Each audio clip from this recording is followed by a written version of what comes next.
The hard interstate borders have caused enormous trauma in this country, as you know. We've had state leaders who have been far too hardline, far too inflexible, and frankly, far too callous. None more so than Anastasia Palaszczuk in Queensland. As you know, she's welcomed movie stars, the elite athletes of the AFL and other codes, and the hierarchy of the AFL too, to get ready for the grand final. But her borders have been closed to sick mums, grieving daughters and homesick boarding school students. Only a few weeks ago, the Queensland Premier was keen to sound as tough as nails, and she was happy to set her people against all others. People living in New South Wales, they have New South Wales hospitals. In Queensland, we have Queensland hospitals for our people.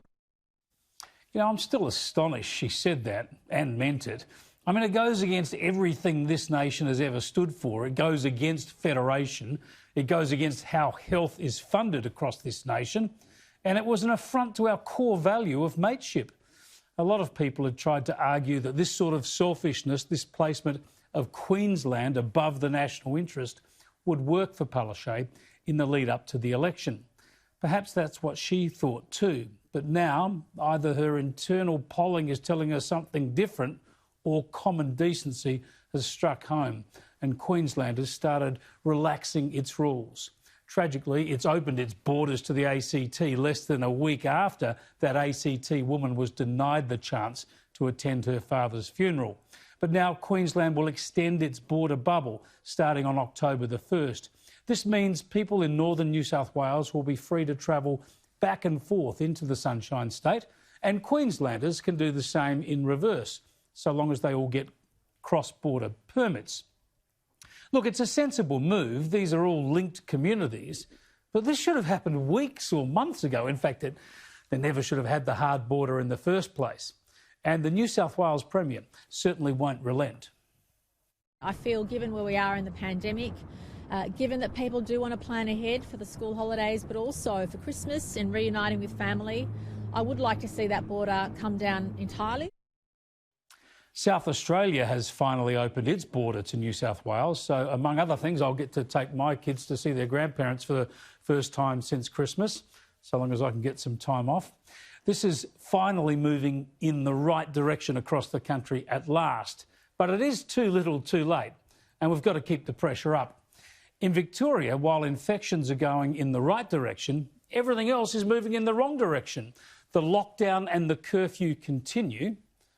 Can you believe that our second largest city is operating under a curfew in this country? Now, there's a lot of focus today on the news polls showing that most people in Victoria support Daniel Andrews and reckon he's doing okay battling the virus.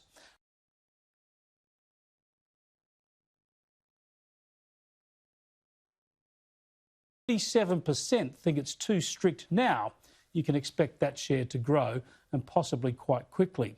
Victorians are now being subjected to the most stringent controls in the world. In Victoria, the restrictions on personal movement and choices is more draconian than we've seen in this country's history ever. Outside of jails, I suppose. Yet the Andrews government wants more power. Its new emergency powers bill has passed the lower house. And this has prompted a powerful response from a prestigious cohort of former High Court and federal court judges and other eminent legal figures. The laws allow for people to be authorised to arrest others just on the suspicion they might be about to do the wrong thing.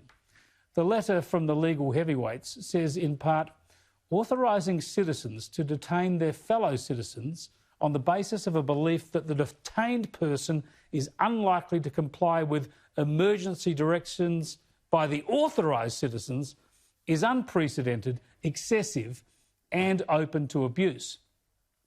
This is a worry. Unprecedented, excessive and open to abuse. We've never seen a Premier lock down, restrict and threaten his citizens like this before. We've never before seen police intimidating and arresting people just for gathering on beaches, sitting in parks, not wearing masks or posting stuff on social media. Yet Andrews wants more power.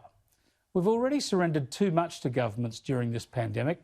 It's time for Victorians and the Victorian upper house to hold the line.